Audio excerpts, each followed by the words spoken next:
Okay. Okay. The baby boom generation grew up with visible signs of racism. So those that were born in the early part, and even those of us who were born later, the signs were visible. So there were colored signs only, no blacks allowed. So the visible signs of racism. Whereas the millennial generation, by the time that generation came along, the visible signs of racism were gone. And so it gave them, I think for the millennials, it gave them a sense of we've overcome. So the baby boom generation had to deal with the signs and the effects of racism and fought it in a different way because they saw it. Whereas the millennial generation, the visible signs of racism were gone. Mm-hmm. Do you believe racism is something that's taught or learned by someone else? It is taught. Okay. A child is not born with racist tendencies or prejudices. It's taught. Yes. And like by saying taught, do you mean like the parents, like, do they teach it by like the actions that they do, or is it like something they teach, like they go and tell their child? Yeah.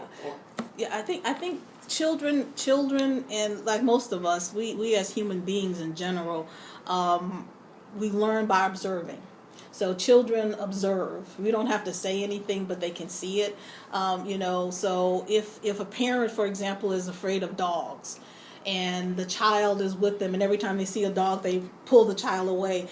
Now the child is not born with a fear of dogs, but because they see their parents having the fear of the dogs and pulling them away, they might have that tendency as well. And the same thing with racism. It's not something you say, you need to hate blacks or you need to watch out for whites or that. They might not say it, but by their actions.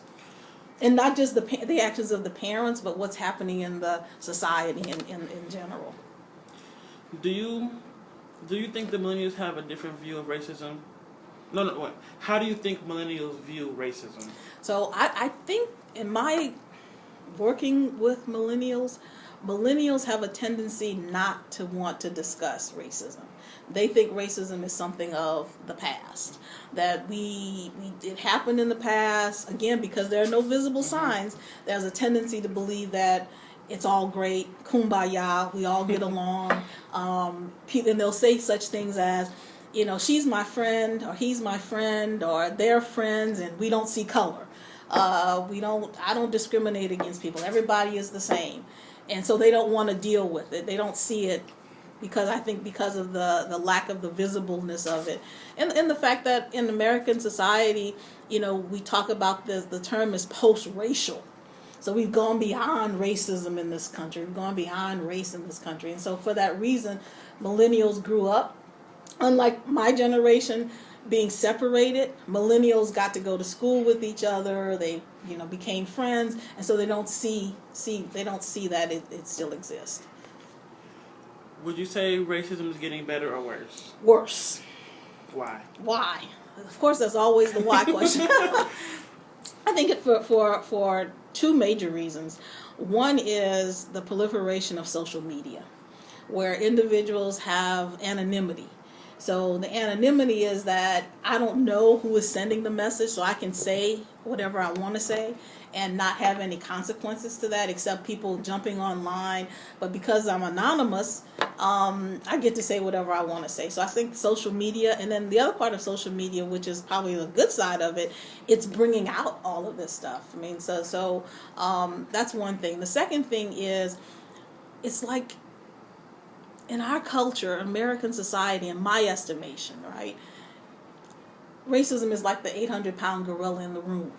Nobody wants to talk about it because they feel on the one side, blacks might get angry. On the other side, whites might feel guilty, and they don't want to feel guilty, but they want to be angry, and nobody wants to have what I would call a civil, rational conversation about it.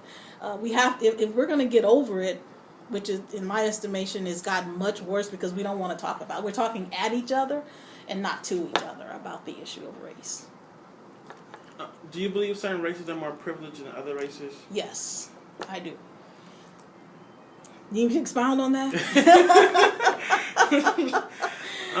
You can if you want to. Okay, yeah. In my estimate, living for as long as I've lived in this society and what I've seen, we don't want to accept it.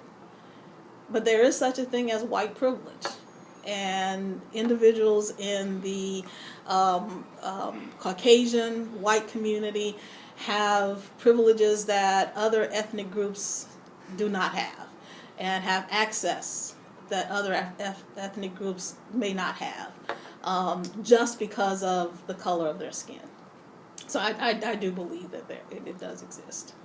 As a well-educated African-American woman, do you experience any type of racism at work or just in your general environment?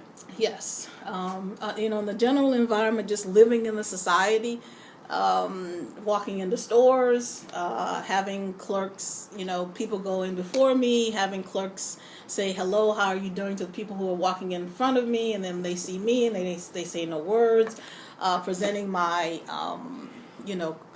credit cards, and having clerks ask for my ID, and the person just before me did not have to produce an ID with a credit card, and I call them out on it. So just want to be sure to let you know I call them out on it. If it happens, I definitely call them out on it.